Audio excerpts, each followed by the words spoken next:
My name is Janice Page, and I've got a secret. I've Got a Secret, brought to you tonight by Bristol Myers, makers of Upras, the modern pain remedy that gives you fast relief without upset stomach. Bristol Myers brings you America's #1 panel show, I've Got a Secret, starring Garry Moore.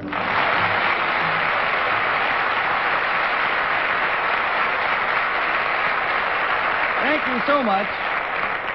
Thank you so much, and welcome to our show on one of our first spring wet, rainy nights here in New York. Let's meet the members of our panel. As familiar as they are to you, I will name them Bill Cullen and Betsy Palmer and Henry Morgan and Bess Meyerson, and who can ask for anything more?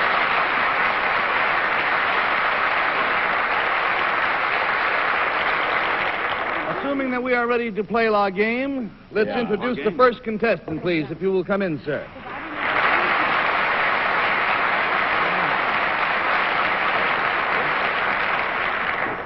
The panel, the gentleman is wearing a mask for reasons which will become obvious, and for the same reasons we will designate him, for the time being at least, as Mr. X. Now, Mr. X, if you will whisper your secret to me, we will show it to the folks at home.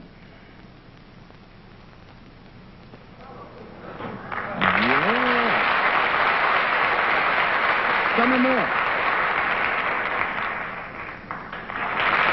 right. To help classify Mr. X's secret, I'll tell you it concerns something that he did, and Henry Morgan, we'll start with you. Something he did. Just before that, Mr. X, would your face be known to the audience? I wouldn't know. Well, I'll ask you. I should say probably not, Henry. Would he be known to us? Some. Some, yeah. Uh-huh. Did you do this thing recently? No. When you were a boy? No. Somewhere in between. Do we have to know exactly? Would it help any? It's somewhat immaterial, I think, Henry. Uh-huh. Did you do it alone? What he did alone. There is another person involved, but involved in his action, but his secret is stated as an action. Do we want to know the name of the other person? Is that what they're after, Mr. X? The name of the other person involved. That's right. All right, $20 down, 60 to go, and we go, please, to Bess.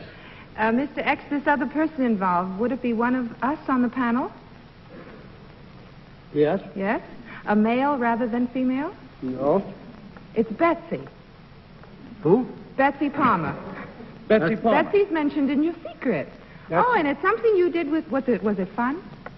I mean, did you enjoy it? What I said. Did you enjoy it, Mr. X? Well, in a way, yeah. Yes. Did you do this with Betsy or to? Did you do it with Betsy? Oh! Yes. Hold it, Betsy. Hold it, Betsy. Hold it. Oh, your turn will come. It's your childhood sweetheart. Bess, what'd you say? I said it's her childhood sweetheart. Well, you'll have to hold your tongue for a bit, and then we'll see if you're right. $40 down, $40 to go, and we go, please, to Bill Cullen. Did it have anything to do with Betsy's school days, sir? No. No. Did it have, Betsy, anything to do before your school days? It's been so many years. Oh, my gracious. Did it have to do before you went to school, Betsy? Such a sweet man. Answer yes or no. All right. No. Did it have to do after you left school? Yes, it And did. the thing he did to you, was it... Excuse us, will you get... That's quite all right. You're crying. She's crying. It must have hurt, whatever he did. Your turn. $60 down and $20 to go. Oh, excuse me. I don't mean to intrude, you understand. Betsy, can you tell us... This man is my first boss that I ever had, and his name is Mr. Hot from the B&O Railroad. That's right.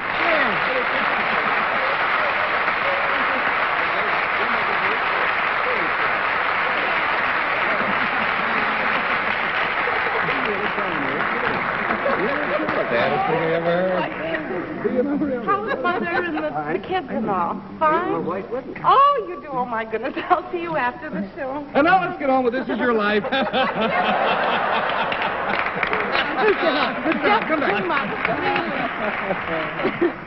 What kind of a secretary was Betsy? Was she good? Well, she was exceptionally good right from the start. How was she on shorthand? Okay. Oh, I was awful, Mr. Hot. Well, now, Betsy, we always figured that in these troubled times that all of us may have to look for other avenues of employment.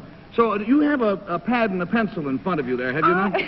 I could always write dictation, but I could never read it. And That's a big help. Well, take a letter, such as one. But with Mr. Hot, I always used to sit at a typewriter and take it. That's what he told me. The inference true. was he was gallant enough not to say it, but he figured it was better not to tackle the shorthand. Let's go right to the typewriter. But it's pretty bad, you know. Well, let's see you take a letter and see how it goes. Hmm? Dear sir, I hope you start with No, I it's not. remember that. To all foremen. By the way, Mr. Hot, this was the B&O Railroad. By Yes. the way, Oh, I used to learn how to flag trains and highball things. And to all foremen. Well, after a few highballs, you're likely to flag a train. Is Mr. Schoenrock still there?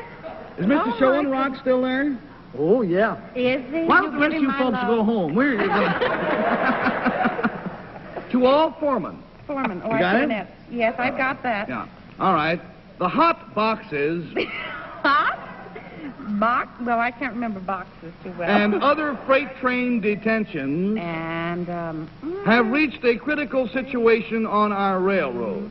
detentions? Did you? Are you sure you got the part where it says, Dear Foreman? What of the Let's detentions? not go any further with this. I think, Betsy, we have put you under enough strain tonight, sir. Here's the money that you have won.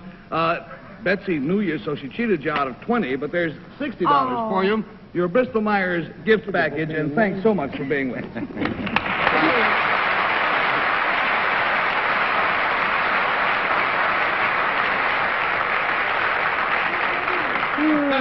Our second contestant, please.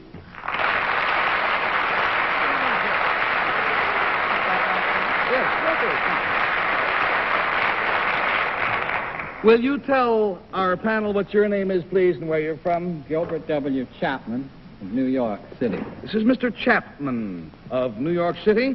Mr. Chapman, it isn't customary for our contestants to carry a suitcase on. May I inquire as to its contents? My secret. Your secret's in there. Yeah. All right, let's share it with the folks at home. There we go. Yeah, and... Wowee.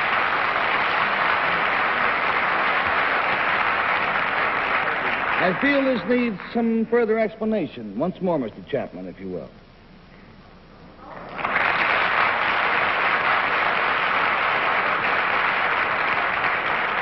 Panel, the clue concerns something Mr. Chapman has in his suitcase, obviously, and we'll start the game with, let's start with Bess, please. Mr. Chapman, this thing that you have in your suitcase, is it inanimate? Yes. Is there anything, any time mentioned in your secret? Any date or time? Yes. Is that an important part of the secret? Yes. Mm-hmm. Is the thing that you have in your suitcase something that you made? No. No. Is it something that you bought? No. Something you acquired at a particular time in your life? No. No. $20 down, $60 to go, and we go, please, to Bill Cullen. I must warn you, panel, not to lead to the conclusion that this is the personal and private property of Mr. Chapman. Let's take a wild guess. Is that suitcase, sir, filled with telephone books? No. I'm rather happy. Do you own the thing in the suitcase? No. Is it owned by a corporation? Or a business firm? Let's not... No. Is it owned by the government? No. It is owned by someone else? Yes.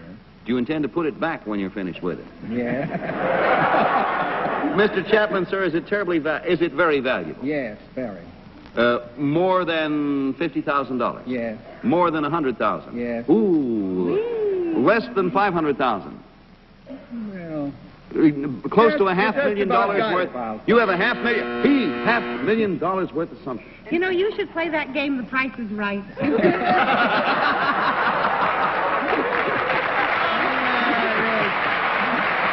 I'm great at numbers.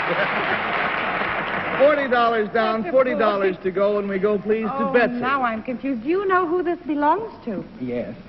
Does this have something to do with women more than men? No. Then this is not, say, for instance, well, men wear jewelry. Has this got to do with the human body? Something that is put on the body? No. Apparel in any shape or form, no. Well, I didn't mean apparel. I thought maybe like... Apparel or decoration. Or decoration, no. $60 gone, 20 to go. Let's go to Henry, please. Well, is it money? No. Well, it sounds like a dumb guess, but that's just because it's a dumb guess. Did you cover this not jewelry? It's not jewelry. No. Is it uranium or something of that sort? Is it No. Maybe it's a Geiger. A Geiger counter for $500,000. Go back to crying. You know, I got to put this in. You remember Peter Lynn Hayes' old joke? She reminded me of it. She cried at seeing a man. I'm sorry, dear, whatever it was.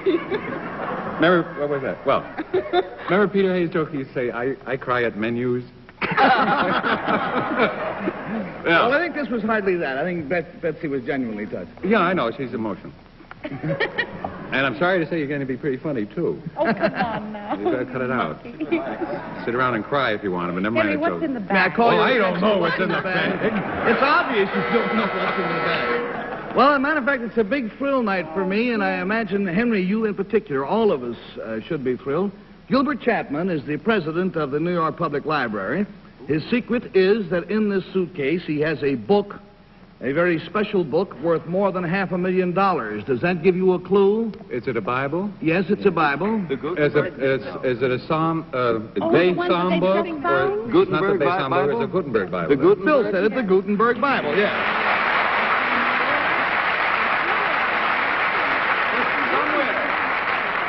This, of course, the Gutenberg Bible was a real landmark in man's civilization. I've heard about it all my life, and I'm so excited to see it. Will you get it out, sir, while I go to get something to show it on? The one? The original? Well, there was more than one Gutenberg Bible by the very nature of the invention. But here is one of the few in existence, a beautifully preserved copy. How old, sir? 1450. This was 510 years old. 510 years ago. Now, before we open the Bible, let's show a picture of the original Gutenberg press. And, Mr. Chapman, will you explain to us what there was about it that was so terribly important to mankind? Well, before Mr. Gutenberg and his associates developed this press, everything had to be done in a wooden block, each letter being carved out and a page made and then thrown away and another page made.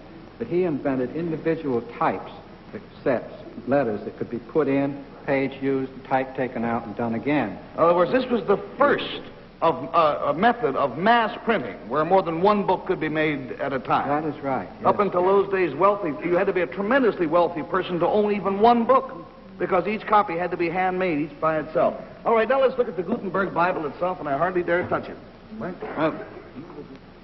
Movable type, yes, that's right. Movable type. Yes. That's right. Now look at this page. It's in Latin. Joe Schwartz, want to bring camera 3 into the picture? People don't mind if the camera gets shown. Now, of course, this particular page is illuminated, but that was not done by the Gutenberg press. That was later put in by private parties. Done by the person that owned the book afterwards. Can we turn to a page which is not illuminated just to show the type? Most beautiful type you ever saw in your life. When was that gilt edge done, Mr. Chapman? The gilt edge on the pages. Oh, this was found in 1801 by a Frenchman who owned it. And in 1847, Mr. Lennox, who was one of the founders of the New York Public Library, bought it in London for $2,600. $2,600, and now it's worth $500,000. It's awe-inspiring because if there's anything in the world that has brought people along, it's the ability to disseminate information by printed matter.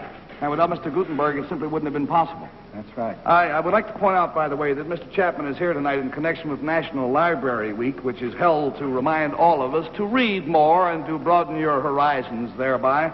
And also, Mr. Chapman, quite typically, I might add, has asked that any winnings that he makes on the show tonight, his $80, be donated to the New York Public Library. Mr. Chapman, thank you ever so much. We're proud to have had you on. Please take it with you, right? Certainly will. Thank you.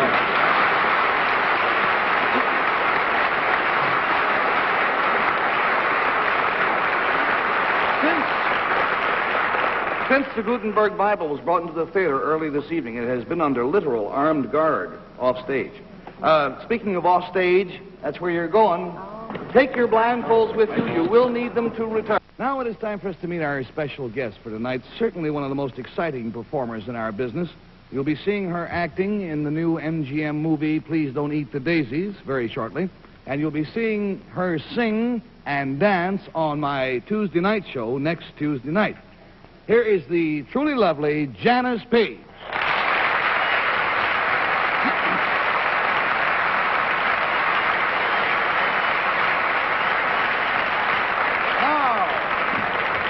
Will the real Janice Page please step forward? I'm happy to if you'll help me with this. All right.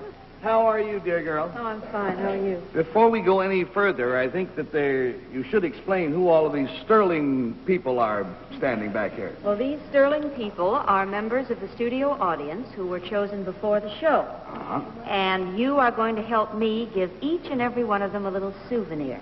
Okay? Well, isn't that nice? I thought it was. What's the reason for the celebration? Well, you see, tomorrow is Henry Morgan's birthday. Poor old man, yeah.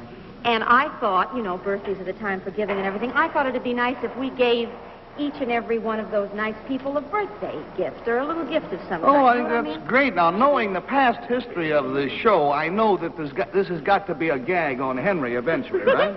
Well, you're partly right. Yeah? Partly right. You see, I called everyone on the panel this week, and I told them that we were celebrating Henry's birthday. And I said that as a gag on him, that the gifts we were giving away were going to be things we'd taken out of Henry's apartment. You didn't call Henry. You called the other No, three. I called all three of them. I didn't call him. So, what you're doing is you're giving out the gifts in honor of Henry's birthday, right? That's right, that's right. Good. Good. Sounds like fun. Well, you've got everything right except one thing. I'm not celebrating Henry's birthday at all. I'm celebrating April Fool's Day. Mm-hmm. That's this week, Yeah, I know think that. it's the end of this week. Yeah. And I won't be giving any gifts away from Henry's apartment, but I will be giving all the gifts away from Bess's apartment and Bill's apartment and Betsy's house. Ah, so the double-crossers are now being double-crossed, right? Yep. All right. So now, when they come back, in other words, a quick recap. The first, Bill and Betsy and Bess think they're pulling a joke on Henry. Actually, the joke is going to be on them. When they come back, they will not be blindfolded, but they will ask fake questions, trying to convince Henry that they are blindfolded and that they're playing the game. Actually, the joke's on them, but they'll never know it until about 5 minutes from now. We hope. Okay, bring the panel back in, please. Guide them down the velvet rope. We have a red velvet rope stretched out here that goes all the way out to the soundproof booth. Come on, friends, here you go. So that they need not stumble over the chairs and things as they come back in, completely blindfolded as they always are. Here comes Bill. Here comes Bill, And followed Betsy. by Secretary Betsy, followed by Henry Morgan. Here, let me And help Bess. you. Here we are. All right, blindfolds all securely in place. See how clever we are? Sure. You're sitting on my chair, Henry. Panel, Janice Page's secret concerns something that's happening, and we'll start the questioning with Bess Myers. This thing that's happening, Janice, are you and Garry sitting at Gary's desk? No, we're not sitting at Gary's desk. Uh-huh. I didn't think so because, your voices sound a little closer to us. Are you moving around on the stage? Well, yeah, sort of, I guess. Uh-huh. Gary's with you then, is it? Yes, Gary's Is he helping you in any way? Yes, he's a great help. Mm-hmm. Is this a physical thing that you're doing, Janice? Like, are you exercising or bending or stretching or anything like that? Not today, I'm not. No, huh? But I'm...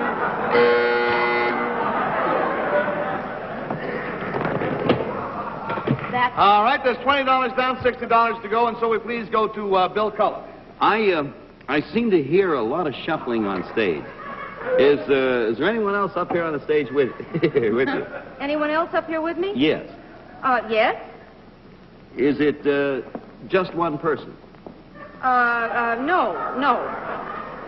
More than one person. Are there many, like, men and women up here on stage with you right now? Yes, Bill, there are. Well, now, if we weren't blindfolded, might we be apt to recognize these people? I don't know. It all depends on, what walk of life you're in. Yeah. Sorry, my wife, yeah. I think it's, however, highly unlikely that you personally would know these folks. I see. Now, are these then could they possibly be people from the studio audience? Yes, they could possibly be people from the studio. All right, $40 down, $40 to go, and we go, please, now to Betsy Palmer. Well, I seem to hear so much walking. Are you and Garry both moving around a lot? Yes. Yeah, sort of. Oh. Well, are there other people moving across and around and on the stage, too? Yes. Yes, there are. I see. Well, are you and Garry doing something to each of these people as they walk by you? Is that Yes, it? we are. Oh.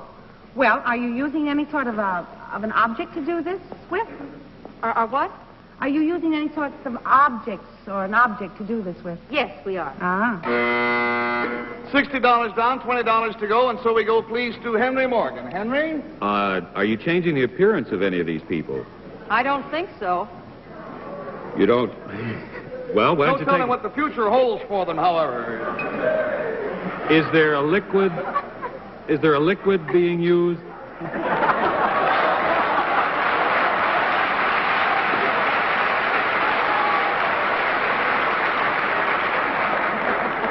Wait for me. I will. I'll be there. Oh, honey? Hello? Yes, we're still here. We are all tuned in. Oh, yeah. Are you using something that's running water or dribbling or whatever? No. All right, Henry, take off your blindfolds. Now, Henry. Now, wait a moment now. Thank you, ma'am, very much. Henry, the rest of the panel is in cahoots with us. We've been in touch with them all week. They have a secret panel. First of all, will you tell Mr. Morgan what we are celebrating tonight? His birthday. Happy birthday to you. Your birthday tomorrow. Now, and we have been giving away souvenirs to the studio audience. Will you tell Mr. Morgan from whence we got these souvenirs? Your house. Your house. You couldn't have. Oh, yeah. Well, now, wait a minute. Before we go any further, let me tell you part one. He has two things exactly like I have in my house.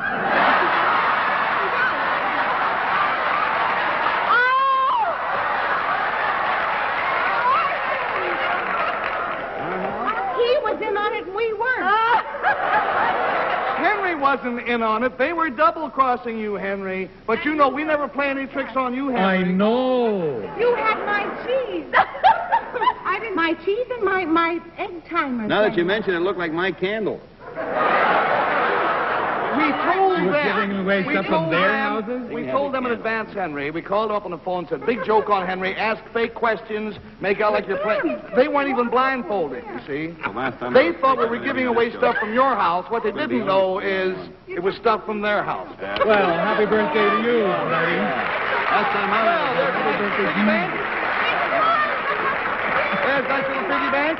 There you are, ma'am. The holy dinner. There you go. And, That's an old shoe of mine. It's so big it I has don't to think be you got mine. anything from my house. It's mine. You've taken everything out of my house. Mine. I don't know what you're going to do with it, but take That's it. my slip.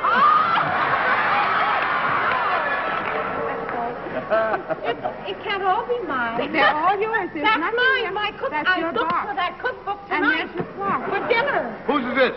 Not mine. What's that? Not mine. It's Somebody's a cute clock. though. I like That's it. my From lighter. Bess Myerson's Oh, clock. that's my clock. Yes, that's it. We've got to wave goodbye. Just keep Well, coming, happy friends. birthday, Janice everybody. Page, happy birthday, Henry Morgan. Thank you so much. Do come and see us again. Get your game face online now. Miss Myerson's Gown by Brunel. Be sure to watch Bristol Myers' show, Producer's Choice, on another network. See your local listings for time and station. This is John Cannon speaking.